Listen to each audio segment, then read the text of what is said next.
Greetings, I'm Barrett and welcome to Meet Me at the Table. Today we're going to be doing a quick unboxing of Kinfire Chronicles Nightfall by Incredible Dreams. This is going to be a game for 1 to 4 players. It's a cooperative story game where you're going to be taking on the role of these particular seekers in the world of Artios, I believe is how you pronounce it. If I'm pronouncing anything wrong, I totally apologize. These seekers are going to become part of an epic narrative story-driven extravaganza, and I'm excited to show you what is inside this box. This game really appeals to me because it is about a 21 campaign game, and it is a quick game. It only takes about 45 minutes to an hour per mission in here, and each mission is a standalone experience that you're going to be able to look into and play through. Of course, they are all connected, so you want to start the first one and go all the way through, but each one has its own little box. You'll see how that works once we get to the unboxing, and it doesn't take long to learn how to play this game. They say that you can jump right into this in less than 15 minutes, so that's another big point for me. And on top of it, it's a solo cooperative experience that we can do. And on top of that, we're also going to be unboxing an upgrade kit that also came with this Kickstarter as well. So if you're excited to see Kinfire Chronicles Nightfall, then I need you to meet me at the table.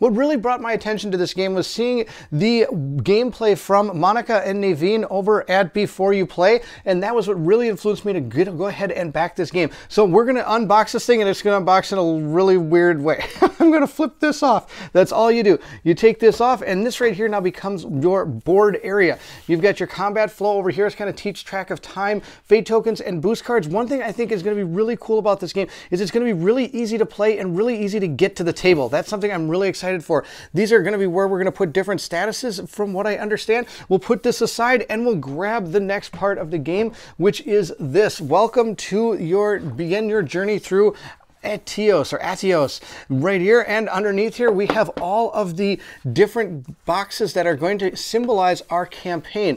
It goes from 1 to 21. Now I don't know how this game is going to unfold, but you may not play through all these. The ones you're going to play are going to be dictated by how some of the other ones shape up as you get through them. We also have a box of stuff here. We're going to take a look at some of this. Now of course my goal is to not spoil things the best I can, but I will do my very best. So we have a box of cards. I do not think I'm going to open any of these. I think there is a introductory campaign intro thing inside here, and so if that's the case, we'll look at that. Otherwise, I will probably open box 1 so you can see it. These are the different seekers and all the things they come with, so we'll look at a few of these guys. We have Ronald, we have Kor, we have Naz. What else do we have here? We have Valora, we have some Asha. Oh, that one looks really cool. Just look at this hand, that looks really cool. And we have Fane. All right, so we're going to look at some of those, and I think that might be about what's left that's in the box. Yes, that's all that's in the box. Now, of course, along with our 21 different missions, which I don't really want to explore right off the bat. But it does have right here the team of everybody that's in it, which is kind of neat. They have the whole thing around the box. They talk about all a bunch of different things. We have our special thanks to all our people. They really have done a really good job in space management when it comes to this game. So let's quickly open this and see what is inside. It looks like we have our promo. Now this game is completely done by Foreteller, the narrative of it. So if you're interested in that, please go check out Foreteller and grab this. You can grab particular games that you're interested in for the narration of. You don't have to sign up for a subscription or anything. Just grab what you want and then you'll have it for your game. And then they have all promotional stuff for everything they have done as well for Incredible Dream. And then we have all the things we're going to need. We have our dials, which are going to be punched out and set into here. We have different tokens that are going to be used to keep track of different things. We have our map and atlas. This is going to be the bulk of the game. And we have our Getting Started book. This is going to be our rule book. That's going to teach us everything we need to know. We have a bag of tokens. This is going to help determine the order of initiative and potentially some other things as well. We have standees, and these are the things that are going to put our dials together. The standees are right here, and there are no miniatures in this game. It is all acrylic standees. These are the cards for our potentially the different what do you call them, statuses. So we'll look at those really quick. This first dial that we found on our punch board, this is one of the enemy dials, and this thing can go up to 99, and if that ever happens, that must be pretty epic monster to have to try to take out. I want to move into one of the characters. We're going to quickly look at Valora's character here. The first thing you get inside the box is a standee, and I will mention it does come with a little film on top of the acrylic miniature, so you don't want to try to get that off before you try to attach it.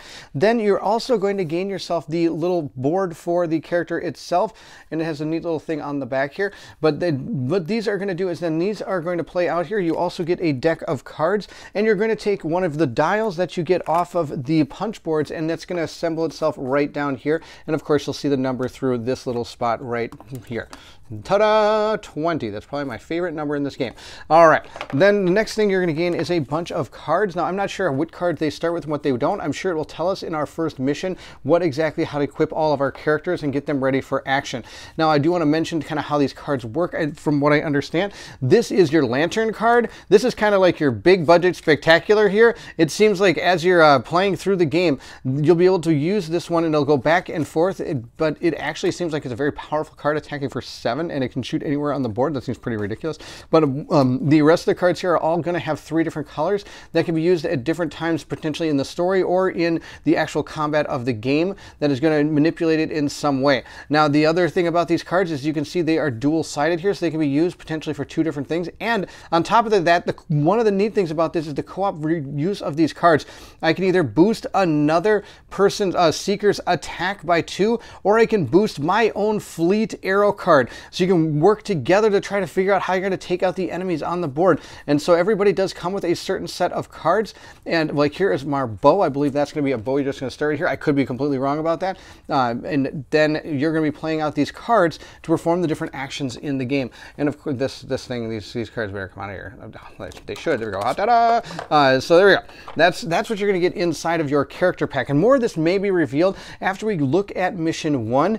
Though if I open the box for Mission 1 and I notice there's a lot of spoilers in there, I'm not going to go forward with it. But that's just what you're going to get inside each of the characters. You're going to get cards, a dashboard, and an acrylic standee. Next, we have what they call a loot box, which is right here. And it does come with this void box in the back. I'm going to guess this void box is an empty box, and you're going to be putting things in here that you no longer get to use in the campaign. That is my guess.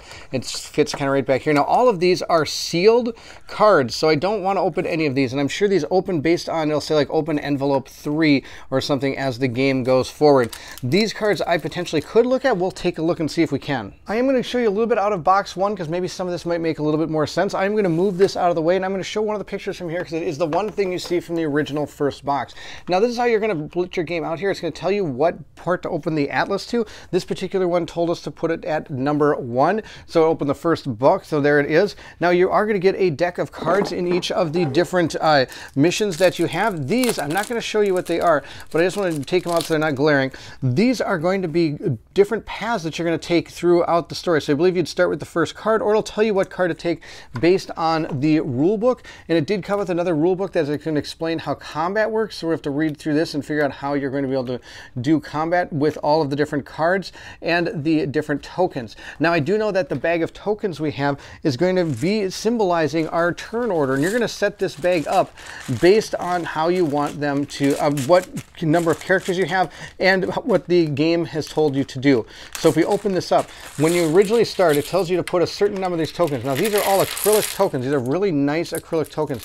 And it's going to tell you to put certain numbers in the box, and that's going to symbolize what potentially the enemy will do, or which enemy will activate is based on what numbers you pull out. And then you're going to put the number of seeker tokens in there based on your player count. So if you're playing with, for example, 2 players, I believe you put 5 of each of your seekers in there, and whenever one of those is drawn, that is time for you to take your turn in the game. So I really think that's a cool system that's not just going back and forth, back and forth, back and forth. You might take 3 turns in a row, or else, oh no, you don't get to take a turn for a while. Oh, that's going to be devastating. So you never know exactly how it's all going to transpire. But the rule book for combat is right here, so we have to read through this. And this was inside of the very first mission we're going to fight. And it does come with an enemy we're going to fight, which I'm not going to show you. I don't want you to see what enemy that is. You'll have to get the game to figure that out. But do know that there's a lot going on in this game. And sadly, with it being so mysterious, it's hard for me to explain every single thing that's going on. But I do like the fact that these are going to be like a choose your own adventure type story elements based on these cards, and then the battle will take place here once you get to that particular point. And then once it's over, you may return to the cards, or that might be the end, and it'll tell you, okay, reveal this card if you won, and that means you can go to mission 3, or you go to mission 4 if you lose, or something like that. Because it is, what I understand, a fail forward in some instances, or more often than not, is a fail forward concept. There is 2 sets of these cards that you're going to place out onto the game board so you're all set to use them. One is the armor cards. You'll put them here, and I believe every armor card is exactly the same. I believe actually all of these are exactly the same. So you have like armor cards, you have exhausted cards, and these are all going to be statuses that you or the enemy are going to have to deal with. There's also going to be things like hurt, which I believe is up here. Let me just hold on to this one. It says that you're going to take this card when this person activates. I believe they take a damage of some kind. We'll read through these when we do the actual playthrough of this.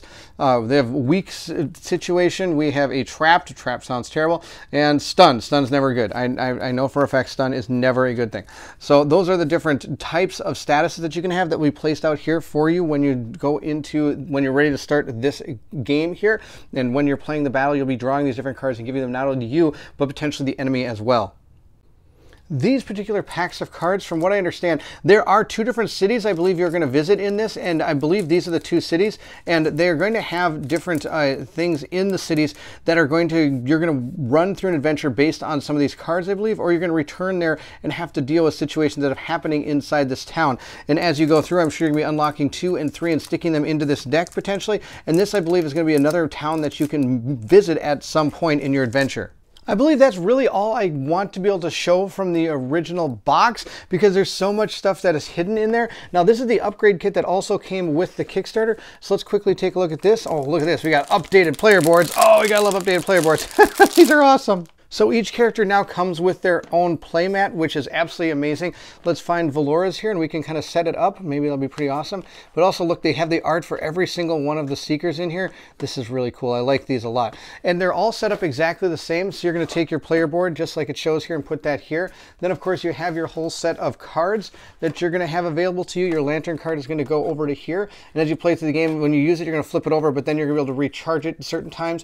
You have your card deck here. There's a couple places to put some tokens up there, including the standee for your character when it's not in combat time. You can place that right up there. And I can believe you put your stack of tokens there that you'll put into the bag when it comes to the actual, when you go into battle. And of course, here's our discard pile here. So this is really good. I love how this is going to be able to manage the table. And look at, this is all it is for a character. There is not much more, from how I understand, that this character is going to take up table space. So this game, I really like how condensed it is as well when it comes with how much table space that this game is going to be taking up. So those are the player mats that are found inside of the upgrade kit. And it does look like all the enemies are going to have their own standees now, their own acrylic components here, which is going to be pretty cool. I mean, you can see some of them inside the box. Again, apologize for the way that it is glaring. I'll take a couple of these out and take a look. Now again, I don't know when or how we're ever going to see some of these in the game, but here's just a few of them. The art on this is really good when it comes to acrylic.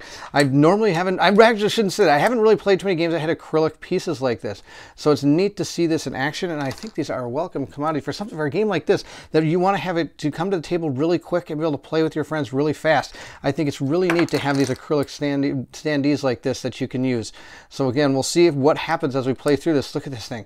Huge giant dragon. We'll probably find him at some point. Now it does of course say on the box that you have to remove the acrylic piece before, or the film from it. So there is film on each of these that you have to pull off. You can't really see it because it's clear film.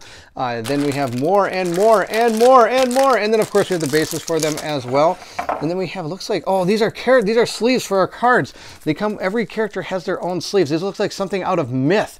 Now, I don't know if anybody backed Myth or knows what Myth is, but Myth had a second Kickstarter where you could actually get cards that actually had the backs of the actual classes on them, and they're really cool. I love it when games do this, because then you have those particular classes on the back of them. Oh, that's so cool. I love that a lot. All right, then we got this special super secret box. I'll try to take it out and see what is in here. Then we got metal coins that we're gonna be able to use in the game. They look really nice. They actually remind me of the Oathsworn coins. They're very metal and very heavy and very good weight to them. I like that a lot. It comes with my audio foreteller app thing. I'm not going to show you that because I would like to have that. And then it looks like it has some art cards, and we'll see what else is here. I'm not exactly sure what these are. Hopefully not spoiling too much, but I think these are just like alternate art for certain characters here. Display Valora. We've got a alter ego Asha. I think you can use, these are just kind of, I think, different types of art cards, or maybe there's something that does have some kind of gameplay value as we go through. I'm not exactly sure, but just quickly paging through them so you can take a look at the different types of art and different type of art concepts. That's kind of cool. Is this the same person right here? That's kind of interesting. All right, we'll put those aside. Now this is locked. I'm not going to open this. I'm not sure. Maybe the game itself will tell me when to open this, so I'm not going to do that. And the final thing is in this box, and I apologize if I'm not exactly sure what this all is, but I think it might be a make your own quest concept. It's got a set of blank cards, and it even has blank cards for, I believe, if you want to put monsters in your game, to decide how you want to put them in there.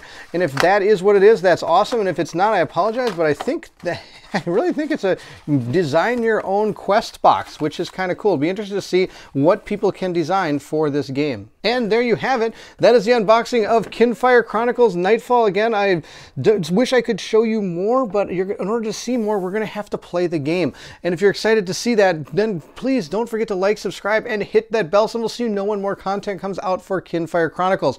I will be playing some of these scenarios on my channel. I'm excited to dig into this game. There are so many exciting things for this game that I like going forward. One, I'm excited for the acrylic tokens to be able to get this game to the table really fast. Two, I don't think it's going to have a lot of board presence, so it's going to be a smaller condensed game. I like that as well. And on top of that, the missions are going to be 45 minutes to an hour. That is a fantastic time for a fun little campaign game that looks like it'll last up to a maximum of 21 different missions, which is going to be really cool. There's a neat choose your own adventure system, and then a combat system that is going to involve card play where you can co-op together by using your cards to help your fellow, what do you call these, chroniclers, or no, not chroniclers, seekers. You know, seekers, he looks like a chronicler.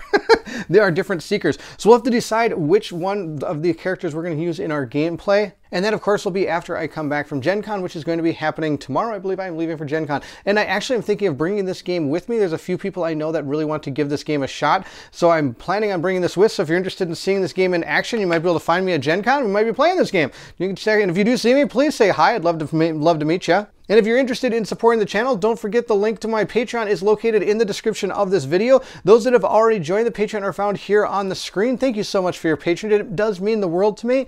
The perks that our Patreon supporters do get is you can get a chance to watch playthroughs a day or two early without any commercial interruptions. Also, they help us decide what games we play and what is in our games. So I will most likely be asking my Patreon which characters they would like to see played in Kinfire, and those are the ones we'll be using. Also, if you're interested, please join me usually about once a week where we try to do some painting and assembly videos for miniatures that we do live. Also, every Monday I try to do a live playthrough with Colin from the One Stop Co-op Shop. Who knows, we may even start playing this game if we enjoy it so much after giving it a shot. So there you have it, Kinfire Chronicles Nightfall unboxing. Thank you again so much for watching. And if you're excited to see Kinfire or anything else, then I need you to meet me at the table.